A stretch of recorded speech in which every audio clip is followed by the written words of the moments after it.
اللہ الرحمن الرحیم۔ السلام علیکم عزیز طلباء و طالبات، آج ہم بات کریں گے اپنے بورڈ کے پیپر کے ایک سوال کی جس کے کل نمبر 10 ہوتے ہیں، اور وہ سوال ہے خط تو خط کیسے لکھتے ہیں، اس کی پریزنٹیشن کیا ہے یا اس کا کتنا صفحہ ہونا چاہیے، تو اس کے بارے میں آج ہم بات کریں گے۔ سب سے پہلے ہم اس کی جو مین ہیڈنگ ہوتی ہے خط کے بارے میں جانیں گے کہ خط کس زبان کا لفظ ہے اور اس کا مطلب کیا ہے، ٹھیک ہے۔ تو خط کا معنی و مفہوم ہمارے لیے جاننا بہت ضروری ہے۔ ہم جس چیز کے بارے میں لکھ رہے ہیں اس کا معنی و مفہوم، اس کو لکھنے کا طریقہ سب ہمیں پتہ ہونا چاہیے۔ عزیز طلباء و طالبات، خط کے بارے میں ہم یہاں پہ سب سے پہلے یہ جانیں گے کہ خط کا معنی و مفہوم کیا ہے۔ خط عربی زبان کا لفظ ہے اور اس کا لغوی معنی کیا ہے اور اس کا اصطلاحی معنی کیا ہے، تو ابھی ہم اس کے بارے میں بھی اسی ویڈیو میں جانیں گے۔ خط کا مطلب ہے تحریر، نامہ، مکتوب، چٹھی وغیرہ وغیرہ، ٹھیک ہے۔ یہ خط کا اصطلاحی معنی نہیں، لغوی معنی ہے کہ خط کس زبان کا لفظ ہے اور خط کا لغوی معنی کیا ہے۔ اب ہم اس کے اصطلاحی معنی کی بات کرتے ہیں۔ ادبی اصطلاح میں خط سے مراد دو اشخاص کے درمیان تحریری رابطہ ہے۔ ادبی اصطلاح میں خط ایسی چٹھی کو یا ایسے نامے کو کہتے ہیں جس میں دو اشخاص کے درمیان ایک تعلق اور ایک رابطہ قائم ہوتا ہے۔ پہلے زمانے میں خط کا بہت زیادہ رواج تھا، اب تو جیسے موبائل اور جتنی بھی جدید ٹیکنالوجیز ہیں ان کے ذریعے خط کو لکھنے کا رجحان کافی کم ہو گیا ہے، لیکن اس کو لکھنے کا کیا طریقہ ہے یہ ہمارے اردو زبان کے لحاظ سے بہت زیادہ معنی رکھتا ہے۔ خط کی اقسام کی یہاں بات کرتے ہیں۔ خط کئی طرح کا ہوتا ہے، جیسے کہ کاروباری خط ہیں، نجی خطوط ہیں، سرکاری خطوط ہیں، عمومی خطوط ہیں اور رسمی خطوط وغیرہ وغیرہ، ٹھیک ہے۔ یہ ان سارے عنوانات پر خط لکھے جا سکتے ہیں۔ اب ہم بات کریں گے کہ خط لکھنے کا طریقہ کار کیا ہونا چاہیے۔ خط کو کن اصول اور کن قواعد کو مد نظر رکھتے ہوئے لکھنا چاہیے، یا اس کو لکھنے کے لیے دائیں طرف سے شروع کرنا چاہیے یا بائیں طرف سے شروع کرنا چاہیے، کتنے صفحات کا ہو اور کن کن اصول و ضوابط کو مد نظر رکھنا چاہیے، اور اس کے بعد طلباء کے لیے اس میں ضروری ہدایات کیا ہیں۔ اس کا مطلب یہ نہیں ہوتا کہ اگر آپ نے یاد اچھا کر لیا ہے اور آپ بس اس کو لکھ دیں تو یہ ضروری نہیں ہوتا، بلکہ اس کے اصول و ضوابط اور قواعد کے مد نظر رکھتے ہوئے، گرامر کو مد نظر رکھتے ہوئے، ایک پیراگراف رائٹنگ بھی جب آپ کر رہے ہیں تو رموز وقاف کا خیال رکھتے ہوئے وہ کرنا چاہیے۔ اب خط لکھنے کا طریقہ اور طلباء کے لیے ضروری ہدایات کیا ہیں، تو بہت توجہ طلب بات ہے، اس کو توجہ کے ساتھ سنیں شاباش۔ اس میں پوائنٹس ہیں۔ سب سے پہلے ہمارے پاس پوائنٹ آ جائے گا نمبر 1، خط ہمیشہ صفحے کے دائیں طرف سے لکھنا شروع کریں۔ نمبر 1 کیا ہے؟ دائیں طرف سے۔ اور دائیں طرف جب سب سے پہلے ہم نے لکھنا شروع کرنا ہے تو کیا لکھیں گے؟ دائیں طرف ہمیشہ خط لکھنے کا مقام درج ہوتا ہے اور طلباء کے لیے یہ مقام امتحانی مرکز ہوتا ہے، تو یہاں پہ کبھی بھی آپ نے کمرہ امتحان نہیں لکھنا بلکہ امتحانی مرکز لکھنا ہوتا ہے، اور امتحانی مرکز ہمیشہ خط کے دائیں طرف لکھتے ہیں، ٹھیک ہے۔ اور نمبر 2 پر ہمارے پاس آ جائے گی نیکسٹ ہم نے پوائنٹ لکھنا ہے یا نیکسٹ ہیڈنگ جو ہماری ہوگی وہ کیسے لکھنی ہے اور وہ کون سی ہونی چاہیے۔ تو سب سے پہلے جب ہم لکھتے ہیں امتحانی مرکز، اس کے بعد اس کے نیچے والی سطر میں ہمیشہ تاریخ درج کریں، ٹھیک ہے۔ دوسری سطر میں ہمیشہ تاریخ درج کریں، اور تاریخ لکھنے کے بھی جو اصول ہیں ان کو مد نظر رکھتے ہوئے تاریخ میں مہینے کا نام ہمیشہ لفظوں میں لکھا جائے۔ صرف مہینے کا نام ہم لفظوں میں لکھیں گے، اس کے علاوہ تاریخ میں 2 چیزیں اور بھی توجہ طلب ہوتی ہیں، جیسے کہ تاریخ اور سال۔ تاریخ اور سال ہمیشہ ہندسوں میں لکھنا چاہیے، ٹھیک ہے۔ اب اس کی مثال آپ کو دیکھتی ہوں، آپ اس کو مثال سے سمجھیں۔ جیسا کہ آج کی تاریخ ہے 8 اکتوبر، تو 8 لکھیں گے ہم ہمیشہ ہندسوں میں، اور اکتوبر ہم لکھیں گے لفظوں میں یعنی اردو میں، اور اس کے بعد 2022۔ اب 8 کے آگے دیکھیں میں نے یہ جو علامت لگائی ہے یہ ہے ختمہ کی علامت۔ 8 اور اکتوبر کے درمیان میں ختمہ کی جو علامت ہے یہ اس بات کو واضح کرتی ہے کہ تاریخ اور مہینے کے درمیان فاصلہ ہونا چاہیے اور ایک علامت ہو، اور وہ علامت ہے ختمے کی علامت۔ اس کے بعد آپ سن لکھیں 2022 21 جو بھی ہے، اور یہ سن کے نیچے اگر آپ یہ سے نون اور اوپر حمزہ کی علامت ڈال دیتے ہیں تو بھی بہتر ہے، ٹھیک ہے. نمبر 3 پر جس بات کا خیال رکھنا ضروری ہے خط لکھتے ہوئے وہ یہ ہے کہ یہاں پہ ہم القاب لکھیں گے. القاب کیا ہوتا ہے؟ جیسا کہ جس کے نام آپ خط لکھ رہے ہیں، پیارے ابا جان ہے یا والدہ کے نام ہے، استاد کے نام ہے، کسی رشتہ دار کے نام ہے. اور القاب لکھنے کے لیے ضروری یہ ہوتا ہے کہ القاب ہمیشہ تیسری سطر کے درمیان میں لکھا جائے، یعنی دائیں طرف سے تھوڑی سی جگہ چھوڑ کر لکھنا چاہیے. اور القاب ہمیشہ مختصر ہونے چاہیے.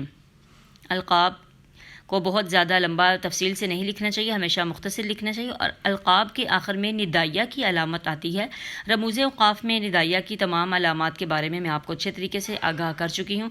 اور القاب لکھتے یہ ایک مثال آپ کے سامنے ہے، جیسے لفظ ہے محترم ابا جان، تو اس کے آخر میں یہ دیکھیں جو علامت میں نے لگائی ہے، اس علامت کو بولتے ہیں ندائیہ کی علامت. اور ندائیہ کی علامت کسی کو مخاطب کرنے کے لیے یا پکارنے کے آخر میں لگائی جاتی ہے. اب نمبر 4 پہ جو خط لکھنے کے لیے ضروری بات ہے وہ یہ ہے کہ چوتھی سطر میں دائیں طرف ہمیشہ آداب لکھے جائیں. ٹھیک ہے، آداب جو جیسے السلام علیکم کا لفظ ہے تو وہ چوتھی سطر میں لکھیں گے اور یہ بھی دائیں طرف آئے گا آداب میں. اب السلام علیکم، تو بچوں ذرا السلام علیکم کے بارے میں دیکھیے گا ذرا آپ کے السلام علیکم کو ہم نے لکھنا کیسے ہے. یہ دیکھیں میں نے آپ کے سامنے لکھا ہے السلام علیکم. اب اس کے نیچے ایک اور السلام علیکم لکھا جا رہا ہے، اس کو بھی ذرا توجہ کے ساتھ دیکھیں. پڑھنے میں اور بولنے میں السلام علیکم ہمیں ایک طرح سے ہی لگتا ہے، لیکن ہم اس کو جب لکھتے ہیں لکھنے میں میم کے اوپر پیش آئے گی، السلام کے بعد واو نہیں آئے گا. یہ بہت سارے بچوں کی مشترکہ غلطی آتی ہے، تو واو نہیں آئے گا، السلام علیکم میم کے اوپر پیش آئے گی. ٹھیک ہے، اب ہم بات کرتے ہیں یہ جو خط لکھنے کی ضروری ہدایات میں سب سے پہلے طلباء کے لیے دائیں طرف سے شروع کیا جائے، کون کون سے باتوں کو نظر ذہن میں رکھا جائے. اس کے بعد نفس مضمون، یعنی خط کا جو درمیانی حصہ ہے وہ بہت زیادہ اہم ہوتا ہے. آپ جس بارے میں خط لکھ رہے ہیں اور وہ کیسا ہونا چاہیے. اب نفس مضمون میں 3 چیزوں کا خیال رکھنا چاہیے. جو مضمون ہے خط کا، آپ کا عنوان ہے، وہ 3 حصوں پر مشتمل ہوتا ہے. ٹھیک ہے، نفس مضمون 3 حصوں پر مشتمل ہوتا ہے. نمبر 1 آغاز، نمبر 2 اصل مقصد یا اصل مدعا. ٹھیک ہے، اس کے بعد نمبر 3 جس تیسری چیز کا نفس مضمون میں خیال رکھا جائے وہ ہے اختتام. ان تینوں باتوں کو اچھے طریقے سے ذہن میں رکھ کر اگر آپ خط لکھتے ہیں تو آپ کے خط میں کبھی بھی نمبر کم نہیں ہو سکتے. اب ہم بات کر لیتے ہیں آغاز کی، یعنی جو ہم نے آغاز کرنا ہے وہ کیسا ہونا چاہیے. تو آغاز ہمیشہ تمہیدی کلمات سے کیا جائے. آغاز ہمیشہ تمہیدی کلمات سے کرنا چاہیے، یعنی میں خیریت سے ہوں اور آپ کی خیریت مطلوب ہے مجھے، یا آپ کی خیریت کے بارے میں میں آگاہ ہونا چاہتا ہوں. اس کے بعد اصل مقصد کی طرف آپ جائیں اور اصل مقصد کو ہمیشہ کھل کر واضح انداز میں بیان کریں اور دلائل کے ساتھ بات کریں، یعنی تفصیل کے ساتھ واضح انداز میں دلائل کے ساتھ اصل مقصد کو ہمیشہ لکھنا چاہیے. اس کے بعد ہم اس میں اصل مقصد دلائل اور جو واضح الفاظ میں لکھتے ہیں اس میں آپ کسی قسم کا کوئی حوالہ دینا چاہیں، کسی قول کا یا کسی مشہور فرمان کو آپ لکھنا چاہیں تو اس کو بھی آپ کو پتہ ہے لکھنے کا طریقہ کار کیا ہے. درمیان میں قوسین کی علامت کے ساتھ لکھتے ہیں اور مارکر کے ساتھ. اب ہم بات کرتے ہیں خط کے تیسرے حصے کی، اختتام کی، کہ اختتام کیسا ہونا چاہیے. اختتام ایسے ہونا چاہیے کہ خط کو اچانک سے ختم نہیں کیا جاتا، بلکہ ختم کرنے سے قبل آخری جملوں کے بعد اختتامی کلمات ضرور لکھیں. اختتامی کلمات کیا ہوتے ہیں ان کے بارے میں ہم بات کرتے ہیں کہ اختتامی کلمات سے مراد یہاں پہ دعا وغیرہ ہے.